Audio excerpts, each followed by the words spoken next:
Hello, and thank you for joining us. This is No Soundbites Allowed, and I am your host, Michael Voss, Dragon of the Southern Tier. I'm happy to be here with you today. Thank you for joining us. We're going to be talking about news. The news you see every night in the newspapers you read every morning. And there is something that has gone wrong in our nation. There is something that has gone wrong with our news media. And we need to bring that up. We need to have this conversation. Now, before we get started, if this is the first time that you are seeing our channel, welcome. And we do long-form political commentary. Every Sunday at 2:30 p.m. Eastern Standard Time, we do a live stream with you on YouTube, Facebook, Twitter, DLive, on all social media that we are allowed by the internet overlords to reach out to you to hear your chats, your comments, your tweets, and your phone calls every Sunday on the issues that matter, because we believe in free speech and we want to hear you. So we hope you join us next Sunday at 2:30 p.m. Eastern Standard Time. That being said, let's get back to the issue at hand. What's going on with our news media? What's going on in our nation? And how is this affecting each and every one of us? It's a big deal, but it doesn't seem like it because no one's talking about it. But we will. So you may have read this, or you may be familiar with Glenn Greenwald. He is a mostly left-leaning writer and very well respected and very well known for his reporting. And Glenn Greenwald, he wrote an article earlier today, "Journalists illustrating how they operate yesterday spread a significant lie all over Twitter." Now, that's kind of a big deal. To call out the news media saying that the news is lying to the public, that they are causing harm, because that is what a lie will do, especially when it comes from the major news media that we all rely on to be able to provide us the information to base our lives on, to help us guide our lives and what we do every day. So if the news media is lying to us, it's a big deal. It makes a major difference. So Glenn Greenwald says, he starts off with, "Journalists with the largest and most influential media outlets disseminated an outright and quite significant lie on Tuesday to hundreds of thousands of people, if not millions, on Twitter. While some of them were ashamed into acknowledging the falsity of their claim, many refused to, and causing it to continue to spread up until this very moment. It is well worth examining how they function, because this is how they deceive the public again and again, and it is why the public trust in their pronouncements has justifiably plummeted." Now, he goes on to say in this, and I want to quote, think about this. "A CNN reporter, evidence-free assertions from the U.S. security state are tantamount to, quote, confirmation, end quote. That they really do think this way is nothing short of chilling. But that is the standard liberal media posture of harboring reverence for the U.S. intelligence community and treating its every utterance as truth without need for any corroborating evidence. It's one of their defining attributes. But in this case, many of them went far beyond mere regurgitation of CIA claims. Well beyond it. Here, they fabricated a claim. That report also demonstrated that the Hunter Biden laptop materials were, as they claimed before the election, engineered by Russia.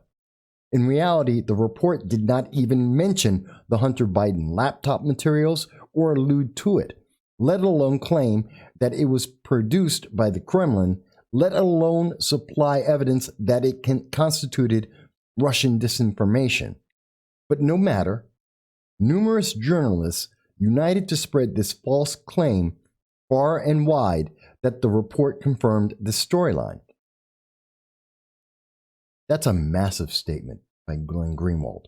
And he provides proof of what he's speaking about and documents how the news media went into a daisy chain kind of telephone-like reporting, where one reporter misreported and misconstrued facts that exist, and the rest dogpiled onto that story, continuing to promote that misconception, that non-factual story, adding to it in their own ways, especially on Twitter, making the story grow and become more sensational and further from the truth.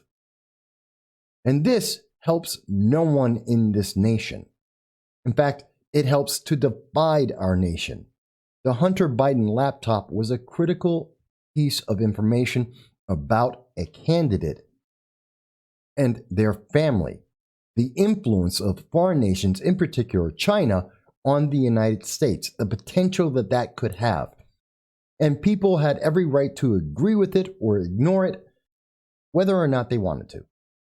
But the fact that the news media chose to ignore that they chose to deny it and say that it could not be true and that you could not see it, that's critical, because that's no longer news, that's not even commentary, that's propaganda.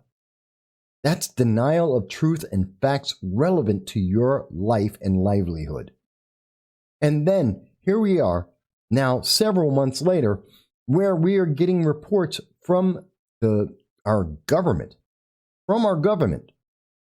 and the news media is twisting the information they are providing, saying that there were no Russian disinformation efforts of any significance in the 2020 election, a critical election, an election that has divided this nation, that has caused dissension in this nation. And the news media again goes, well, no, we were right, just in a different way. We're going to tell you a new lie because the old lie no longer works. That's damaging to any nation, to any people of a nation.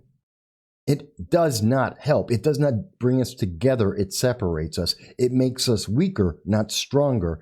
And it empowers a government that has too much control over our lives and micromanages us. This is dangerous. And when I was reading this from Glenn Greenwald, because I do read from the left as well as the right, I was reminded that in recent days, in recent weeks and months, the cable news industry has been suffering massively. They've been going downhill. Their ratings have been dropping off. People aren't paying attention anymore. Now, many people would say, and as we see from Variety, as they allege, this is due to President Trump no longer being in power, that his bombastic nature no longer is propelling the news media the way that it had before. We've ended the daytime soap opera, and we've gotten back to the norm. That's one way of looking at it, and to some extent, I'm sure that's very true, because President Trump was bombastic. He was upfront, and he was very direct, and he was highly critical of the news media, often for good reason. But is that really why people have dropped off the news media that much?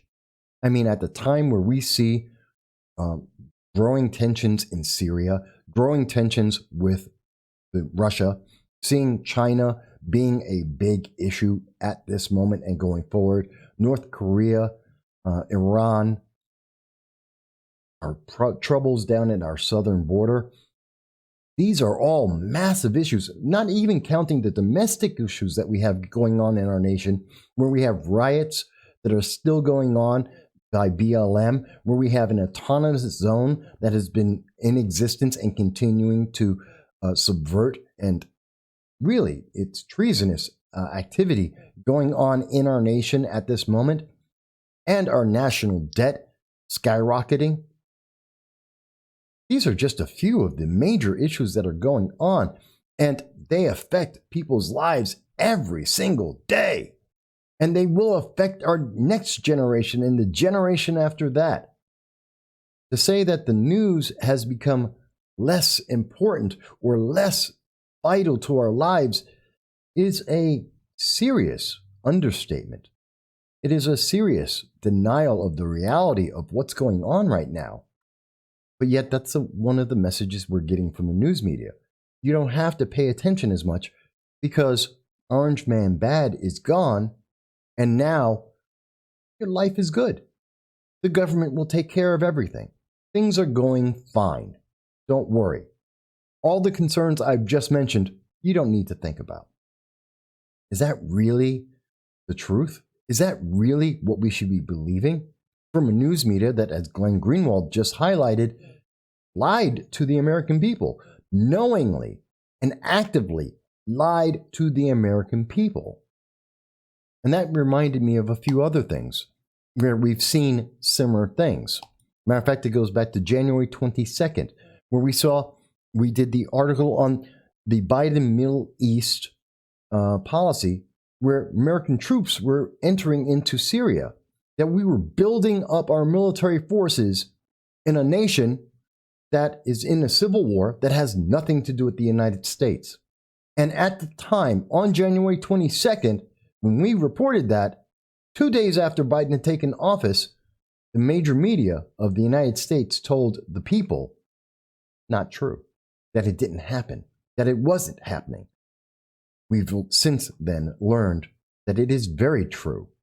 And in fact, we've even taken on drone strikes against Syrian terrorists in their civil war because we were upset with Iran. I don't know exactly how that makes sense, but the Biden administration explained it that way. Iran acted badly. They killed an American soldier through their operatives, and so we attacked Syria and Syrian terrorists in a war we have nothing to do with.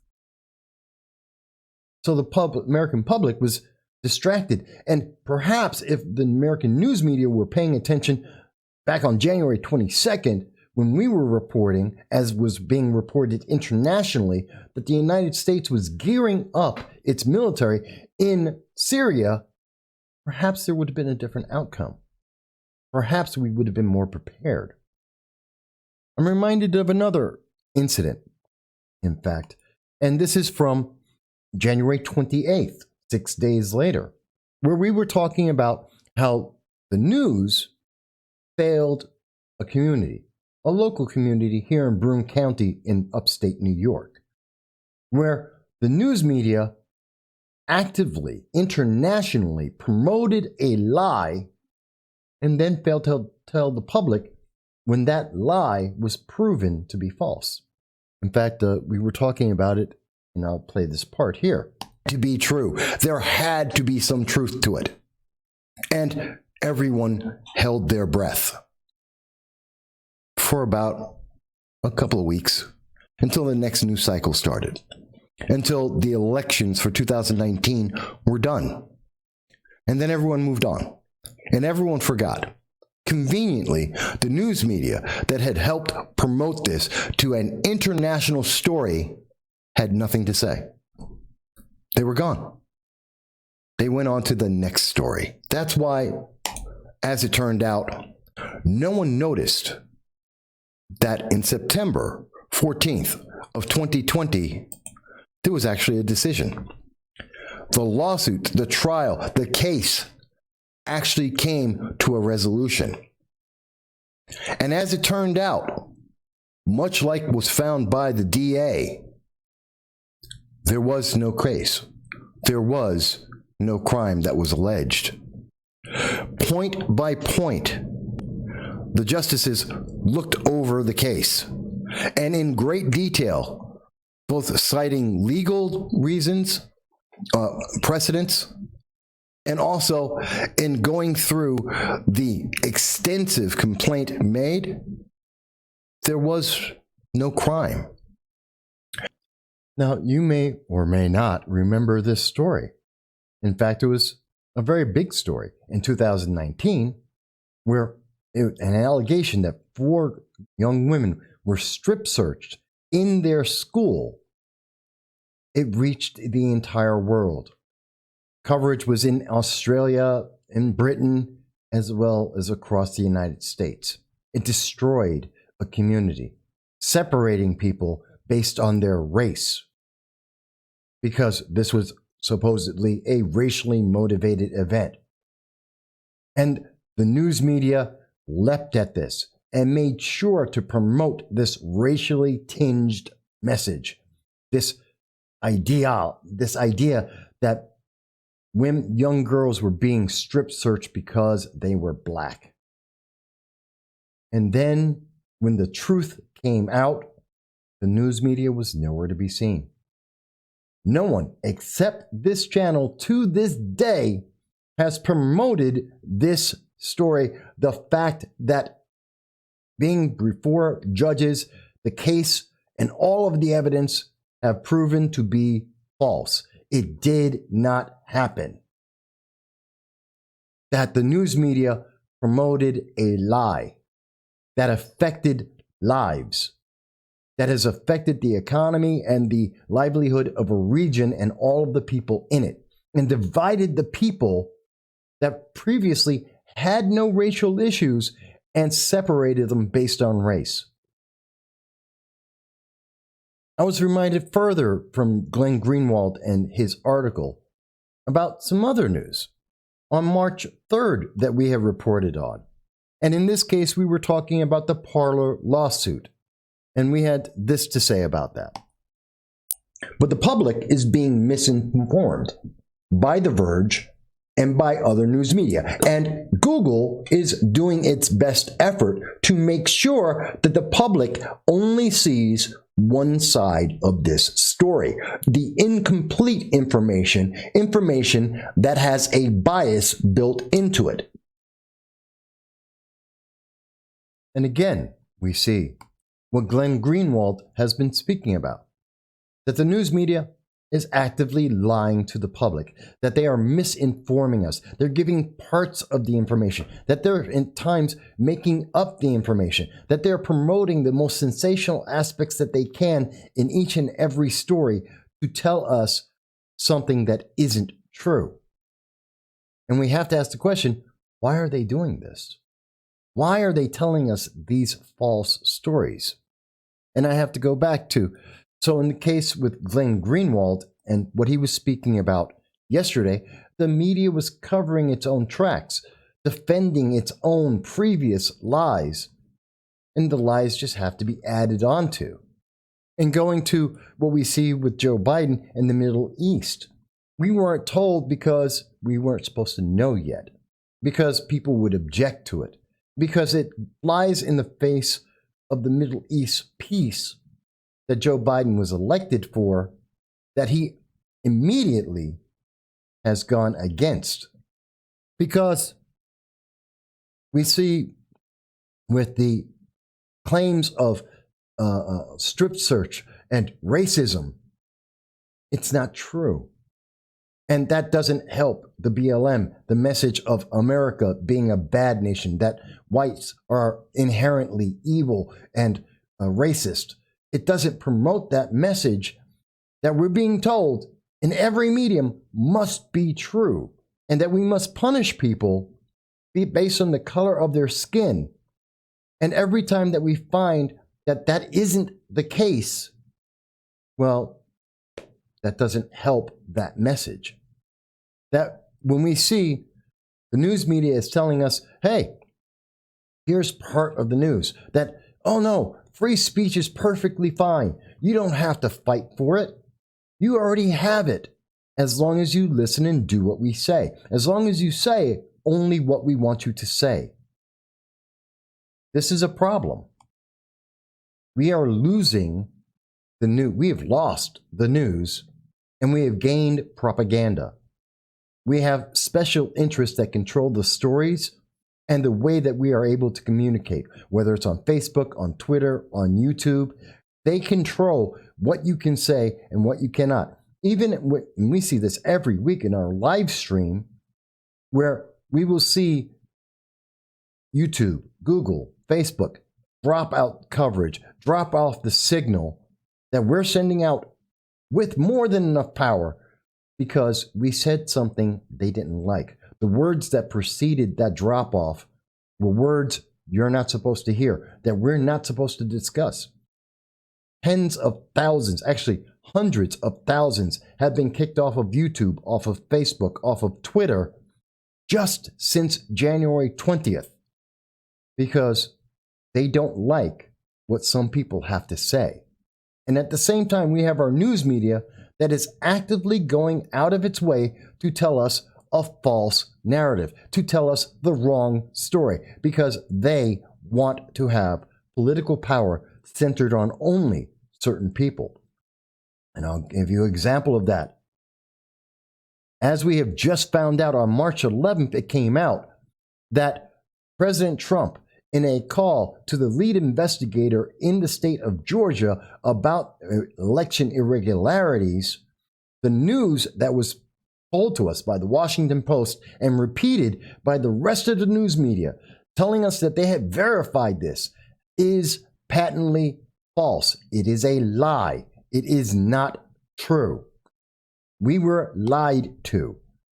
We were told that the document, the actual phone call, was not recorded, that there was no way to verify this. And yet we find out on March 15th, there is a recording of this, and that it does verify that everything the news media told us, that what the Washington Post told us, was a lie. We know that this goes even further. In listening to Vernon Jones, he is now calling for the Georgia Secretary of State to resign over this false narrative, this lie to the American people, a lie that very likely affected the outcome of the Senate elections in the state of Georgia, that changed the control of the Senate and has now allowed a single party to have complete control over the future of our government, at least until the midterm elections in 2022. This is about power. And when they lied to you, they changed who had the power. And it is a lie. There is no question about it. They have definitively lied, and the proof exists. They made up the story, and the news media today are now saying, even though we made up a quote, that we made a story that isn't true, it felt true. Yeah, the news media have now taken on the Alexandria Ocasio-Cortez ideology of we felt right, therefore it must be right. That's not reporting the news. That's not even doing what we do here with political commentary. No, that's just an opinion. That's just a feeling. That has nothing to do with the news, which should be objective, or political commentary that should be based on objective facts and understanding. And they're putting this out as if it were the truth, lying to the people and affecting your life, changing the economy of your local community, separating people and dividing them based on race and gender and political ideology, punishing people and changing the way elections turn out because of how they can influence you. It's still going on even as we look at it right now. Right this moment, on March 14th, it's currently March 18th, we know that there was a crisis that the Department of Homeland Security sent FEMA, the Federal Emergency Management Agency, to the southern border because there has been a flood of illegal alien children to our southern border, many of them by themselves. This is a border crisis.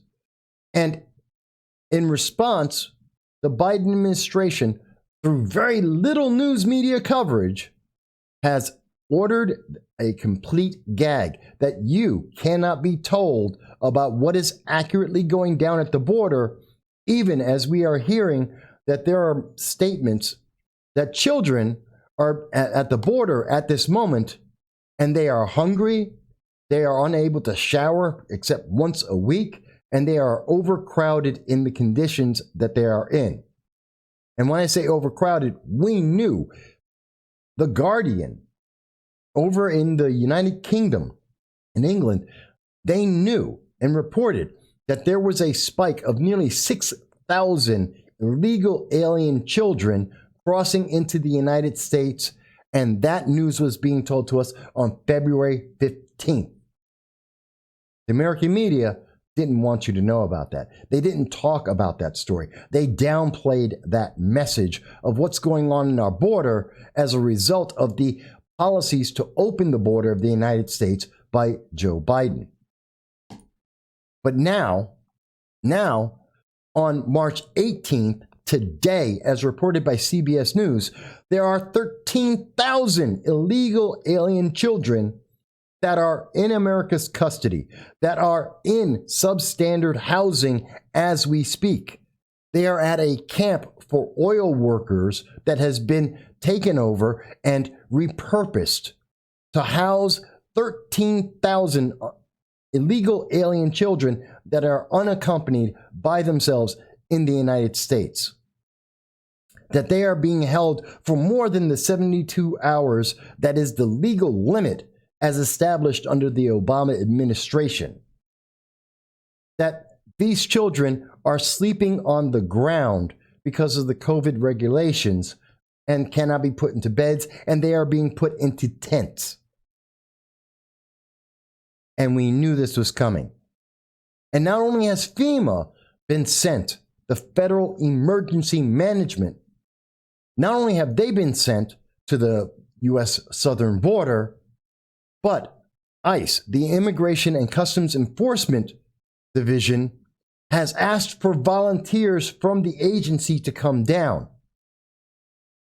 If that doesn't sound like a crisis to you, that volunteers, that departments and agencies of the United States government are so overwhelmed by an influx of individuals, illegal aliens, children, they are so overwhelmed that they are not only calling in Federal Emergency Management, which is only for the purpose of disasters and emergencies, they are calling in volunteers. They don't have the manpower to handle this. And those children are suffering in overcrowded conditions, similar to the cages created by the Obama administration that they are now in overcrowded conditions, underfed, and they are dirty. They're not getting showers.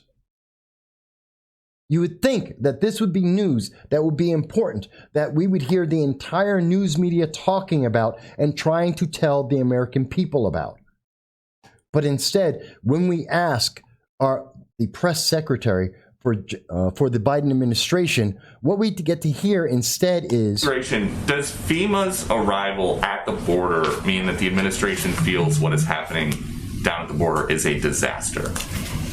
I know that we always get into the fun of labels around here, but I would say our focus is on solutions, and this is one of the steps that the president felt would help not become a final solution, but help expedite processing, help ensure that people who are coming across the border have access to health and medical care. Clearly, the numbers are enormous. This is a big challenge, and it certainly is a reflection of using every lever of the federal government to help address that. With those specifically, their mission is helping people before, during, and after disasters.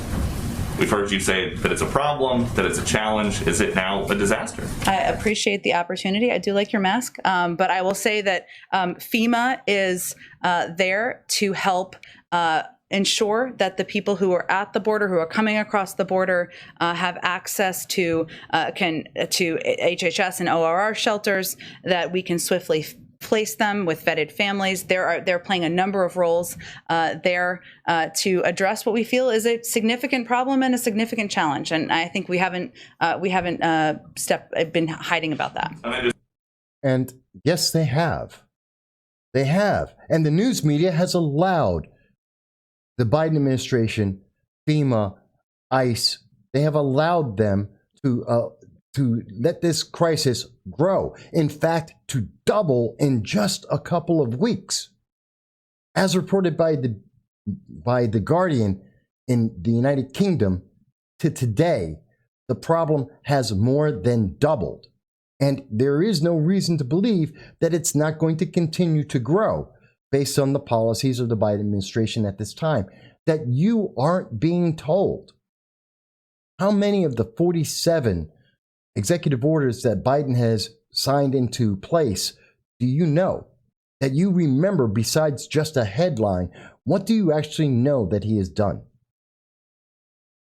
Why is the media protecting him just like they did when it came to Syria and the Middle East? Why is the media not telling us, and instead, like with the scandal, the Binghamton School strip search scandal, why are they telling us a false narrative? Why are they hiding this? We sent FEMA only to disasters. We've sent FEMA to the southern border, but it's not a disaster. ICE is calling in all of their employees and volunteers, but it's not a crisis. We have children sleeping on floors, not able to get food in overcrowded conditions, and they can't get to take a shower, but it's not a crisis. And our news media is busy trying to come up with ways that they can lie to us, that they are actively going out and they are telling us that things that are proven or can be proven aren't available, that they're not true, that they are promoting lies and telling us, well, it doesn't matter because we feel like it's true. And when we say there's a crisis in the border, please don't forget that these kids are being released. These illegal aliens, this wave, this crisis of illegal immigration at our southern border, they are spreading COVID. It is a fact. We know, as reported by NBC News on March 2nd, 108 illegal aliens tested positive for COVID-19. 6.3% of those who have been tested at our southern border have had COVID. And they have been sent on, and they are in North Carolina. They are in Maryland. They are in New Jersey. They are in Houston. They are traveling across this nation as we speak because the Biden administration says we can't stop them. They have to be released. We have to let them go and spread throughout the United States. 108 illegal aliens, which includes children, and how many others that haven't been tested, that haven't been noticed. And the news media is not paying attention. It's okay. Don't worry. Because if it was important, they would tell you about it. If it was important, they'd tell you some kind of story about it, wouldn't they? Are you sure? There's a reason why the ratings are down. And I truly don't believe it's because, well, Orange Man Bad isn't there anymore. Everyone is rejoicing. Things are calming down and becoming normal. No, it's because the news media is dead. Propaganda media is on the rise. And propaganda media does its best work when it has an enemy to target. But even when it doesn't have that enemy, it is very busy at suppressing the truth and not telling you what is going on, not being honest, and not doing their job. Glenn Greenwald and I may not agree on a lot of things. He's mostly from the left and I am from the right. But we both see a problem here. And that problem is the news media in the United States at this time. Journalists aren't journalists anymore. Not when they lie, not when they spread propaganda. And they are doing it. And we have shown you that on this program, and others are beginning to tell you about it in other news media. Question now is, what are you going to do? Now that you know for sure and you've seen it from multiple sources in multiple ways, are you going to let them get away with that? Or are you going to contact your elected officials and tell them we need to do better? The choice is yours, and I look forward to seeing your comments. If you believe we've gotten it wrong, if we misunderstood, if we have somehow misrepresented this, please let us know. We want to hear what you have to say. And we look forward to seeing you every Sunday at 2:30 p.m. Eastern Standard Time to hear what you have to say about the issues affecting us, because that is free speech. And our nation is made better by having it. We hope you will join us. We look forward to seeing you. And until then, we hope you'll be well. Thank you.